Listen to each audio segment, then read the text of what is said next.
Earth's twin planet that the ancient Greeks were looking for, which they believed was behind the sun.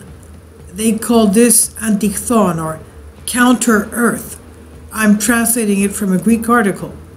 And it's because Pythagoras, who believed that the divine and complete number was 10, believed that there should have been 10 celestial bodies in our system, and that's why he believed there must have been something that was a twin to Earth or counter-Earth.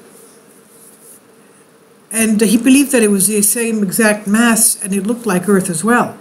So this counter-Earth, he believed, was a body of the solar system with a mass equal to that of Earth, the existence of which was assumed by the Greek philosopher Philolaos, and in his non-geocentric cosmological model in which all bodies of the universe revolved around a central fire.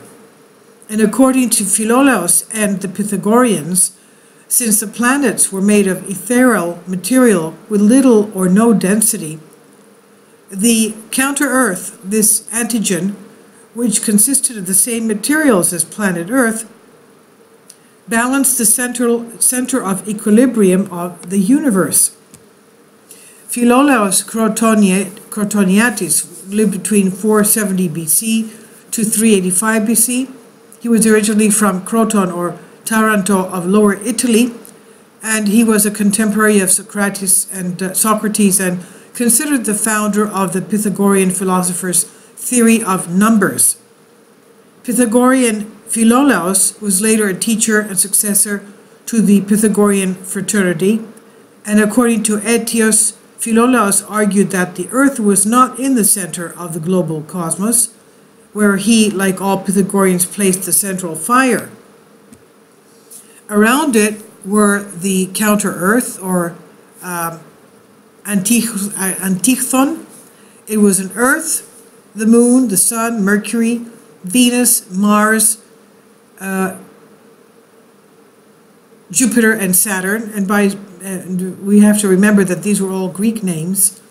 Selene meaning the Moon, Helios was the Sun, Hermes was Mars, Aphrodite was Venus, Ares was Hermes was Mercury, Ares was Mars, Dias was Jupiter, and Kronos was Saturn. And the sphere of the simple stars, or according to Philolaos, Olympus. Olympus bordered on the outer or supreme fire that reached the limits of the universe. Philolaos' views were challenged by his opponents because of the inability to spot the central fire. From his system, we see the elimination of those elements: central fire, antixthon, the counter-Earth, whose existence is attributed to general metaphysical doctrines, while the idea of moving or rotating land is not completely rejected. Some members of the Pythagorean school still based on the idea of moving, rotating Earth, considering that a central kind of Earth motion was enough to interpret, at least qualitatively, basic celestial phenomena. There is a gradual need to look for new geometric models which will result from the mathematical calculations rather than simple observations, which will not only be able to reproduce the qualitative characteristics of the apparent orbits of the planets, but will also be capable of being used to calculate the position of a planet at any given time. In Greek antiquity, the Pythagorean philosophers, and especially Philolaos, as Aristotle mentioned in his book about the sky, believed that the Sun, the Moon, and the planets of Mercury, Venus, Earth, Mars, Jupiter, and Saturn within the sphere of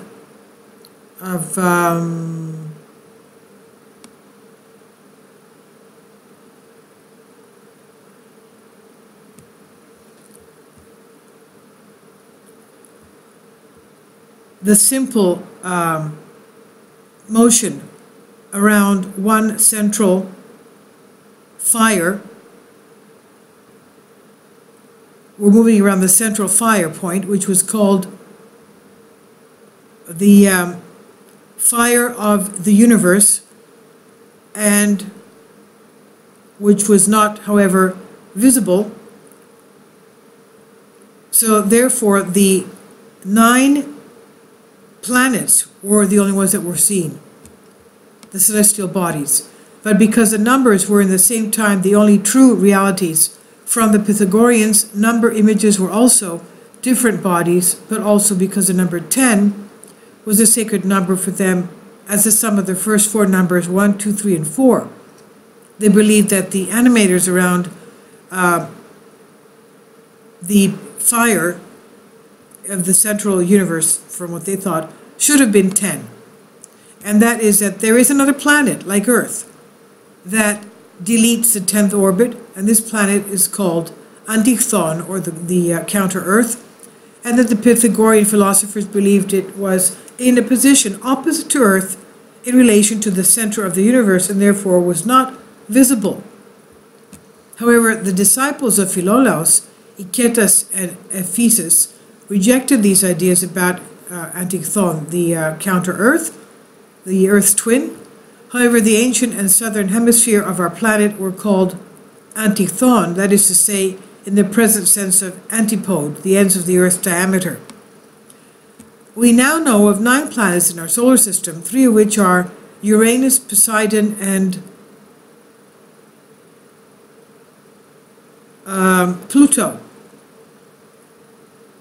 I'm sorry, I'm also looking at the Greek words. Okay, Uranus, Poseidon, and Pluto. And invisible to the naked eye. The Pythagoreans, however, spoke of 10. Of Jupiter, Mars,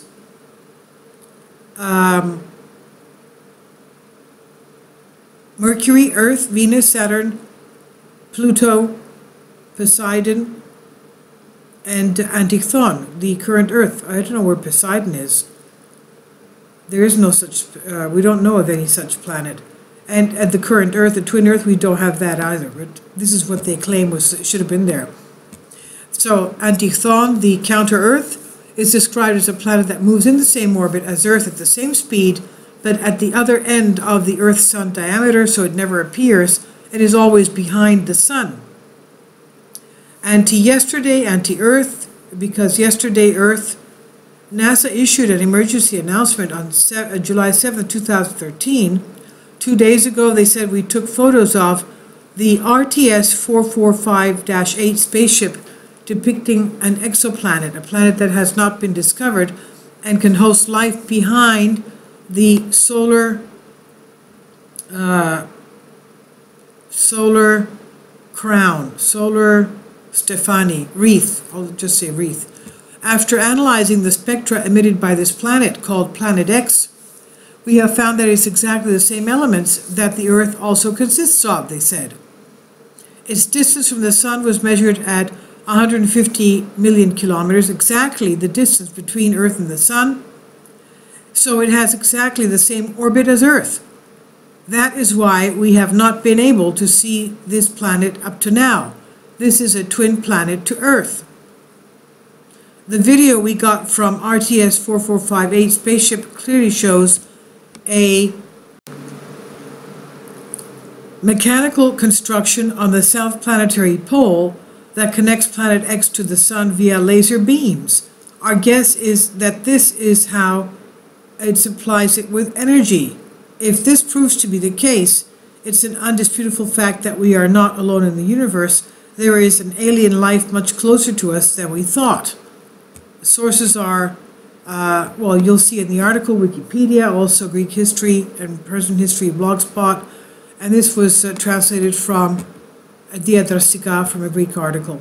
So it seems that the counter-Earth, or antixthon, or the twin Earth, it seems to be the exoplanet that was recently found, Rts-445-8, and has the same mass as Earth and is the same distance from the Sun as Earth.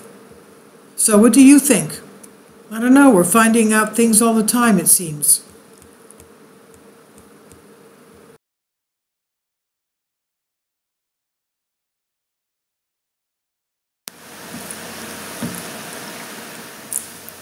If you'd like to join me on my Patreon account, you will hear content not covered by mainstream media. These riveting stories will be based on my research, and I will state my opinions and give my personal insight on diverse and controversial subjects and world events not covered by mainstream media, and not supported by YouTube guidelines. So whatever I have on my Patreon, most of those will not be on my YouTube channel. Please consider becoming a member today. More of the most significant and important videos will be on my Patreon channel. Your support helps me to continue my research and keeps this YouTube channel alive. And we depend on your support, your generous charity, because we help economically challenged families here in Athens, Greece, in Kapota, and we also help the young generation with university tuition and the community around our church. Thank you.